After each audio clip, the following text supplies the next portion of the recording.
एक fractured world है जहां कई संघर्ष साथ साथ चल रहे हैं, तो यह और स्पष्ट हो जाता है कि दुनिया को भारत के सिविलाइजेशनल अप्रोच से बहुत कुछ सीखने की आवश्यकता है। आज यदि हम संयुक्त राष्ट्र की रेलेवेंसी को पुनः स्थापित करना चाहते हैं तो दुनिया को यह समझना होगा कि किसी संस्था को केवल नाम भर से जीवित रखकर उसके कंधों पर बड़ा दायित्व तो किसी भी सूरत में नहीं डाला जा सकता है। उसे मजबूत करना ही होगा, उसे निष्पक्षता देनी होगी, उसे संतुलित प्रतिनिधित्व देना ही होगा। और इस पूरी प्रोसेस में भारत केवल सहभागी नहीं बल्कि मार्गदर्शक की भूमिका निभा सकता है, क्योंकि यहां न्याय मन से निकलता है, यहां न्याय मन से निकलता है। कर्तव्य हमारे आचरण में दिखाई देता है और विश्व कल्याण ये हमारी जिंदगी का यह हिस्सा है। साथियों, आज हम एक ऐसी दुनिया में हैं जहां आप देख रहे हैं कि संघर्ष बढ़ रहे हैं, सीमाएं बदल रही हैं और नई टेक्नोलॉजी ने युद्ध और शांति दोनों की डेफिनेशंस को बदल डाला है।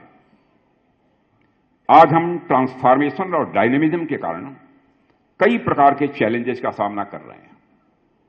ट्रेड से लेकर टेक तक, यानी ट्रेड से लेकर टेक्नोलॉजी तक, हर सेक्टर में नए चैलेंजेस हमारे सामने हैं। जियो पॉलिटिकल फ्रेगमेंटेशन और इकोनॉमिक अनसर्टेनिटी ने दुनिया में उथल पुथल पैदा की है। डिप्लोमेसी से ज्यादा हमको दुनिया में कॉन्फ्लिक्ट्स देखने को मिल रहे हैं, असमानता बढ़ रही है, जलवायु परिवर्तन जैसी चीजें भी मुश्किलें हम सबके सामने खड़ी कर रही हैं।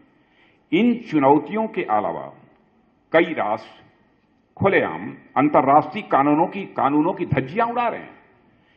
इन चैलेंजेस के बावजूद कई राष्ट्र खुलेआम अंतर्राष्ट्रीय कानूनों की धज्जियां उड़ा रहे हैं, तो वहीं कई देश खुद के ही कानून बनाकर दुनिया को डोमिनेट करने की कोशिश कर रहे हैं। साथियों, ऐसे समय में जस्टिस और पीस केवल आदर्श नहीं रह गए हैं बल्कि ग्लोबल सर्वाइवल के यह आधार बन गए। इसलिए यह समय संयुक्त राष्ट्र संघ की आलोचना करने का नहीं है बल्कि उसे स्ट्रेंथन करने का है।